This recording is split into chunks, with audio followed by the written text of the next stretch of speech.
कहानी शीर्षक रिश्तों में सामंजस्य। लेखक मदन मोहन।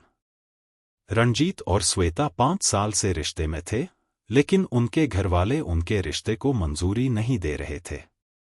इस कारण दोनों मानसिक तनाव में रहने लगे और उनके बीच छोटे-मोटे झगड़े होने लगे। उन्हें एहसास हुआ कि उनके रिश्ते के लिए यह तनाव और झगड़े सही नहीं हैं, और अगर उन्हें आगे बढ़ना है तो अपने माता-पिता को शादी के लिए मनाना ही पड़ेगा। दोनों ने अपने परिवारों के कॉमन फ्रेंड अजीत अंकल से सलाह लेने का फैसला किया। वे अजीत अंकल के पास गए और अपनी स्थिति स्पष्ट की, साथ ही अपने मानसिक स्वास्थ्य और रिश्ते के भविष्य की चिंता व्यक्त की। अजीत अंकल ने धैर्यपूर्वक दोनों की बातें सुनी और उन्हें आश्वस्त किया कि वे उनकी मदद करेंगे।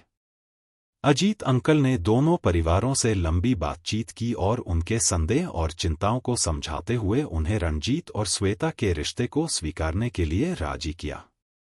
आखिरकार दोनों के माता-पिता मान गए और रणजीत और श्वेता के बीच का तनाव और मनमुटाव धीरे-धीरे समाप्त हो गया। उनके रिश्ते में फिर से प्यार और सामंजस्य की महक फैलने लगी। लेखक की टिप्पणी।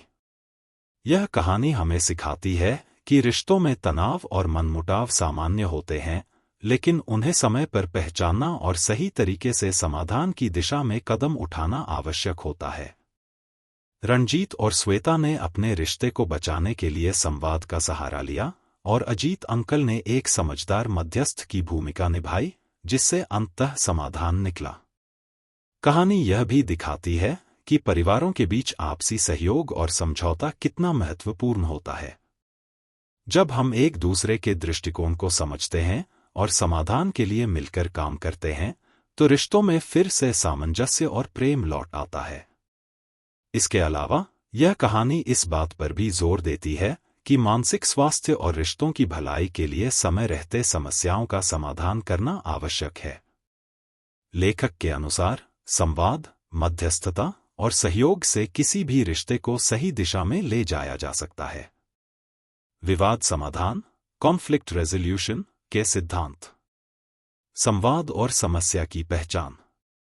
रणजीत और श्वेता ने अपनी समस्या को पहचाना और यह समझा कि उनके मानसिक स्वास्थ्य और रिश्ते की भलाई के लिए समस्या का समाधान आवश्यक है। उन्होंने खुले संवाद से अजीत अंकल को अपनी स्थिति बताई। मध्यस्थता, मीडिएशन। अजीत अंकल ने मध्यस्थ की भूमिका निभाई।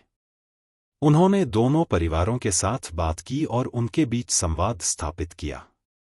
मध्यस्थता से विवादों को सुलझाने में मदद मिली, क्योंकि एक तटस्थ व्यक्ति के रूप में अजीत अंकल ने दोनों पक्षों को सुना और समझाया।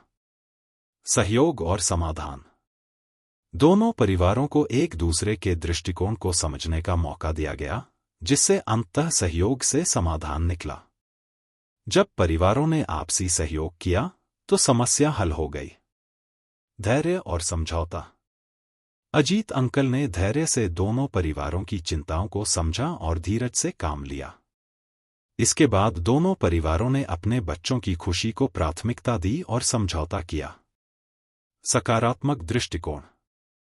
दोनों परिवारों के सकारात्मक दृष्टिकोण ने स्थिति को हल किया। अंत में रणजीत और श्वेता के रिश्ते में फिर से प्रेम और सामंजस्य लौट आया।